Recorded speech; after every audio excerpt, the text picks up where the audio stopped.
आमची भूमिका स्पष्ट आहे। हजारो जनसमुदायाने आज जी जनसुनावणी झाली त्यामध्ये एकमुखी मागणी केली आहे की कुठल्या स्वरूपामध्ये या जिंदलच्या बंदराला सरकारने समर्थन देऊ नये।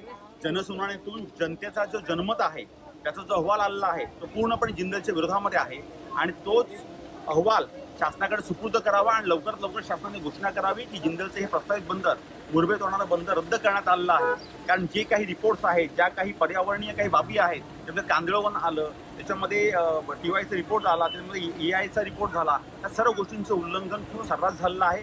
मच्छीमार बांधव असेल, शेतकरी बांधव असेल, सर्व गावांची एकमुखी मागणी झाली आहे।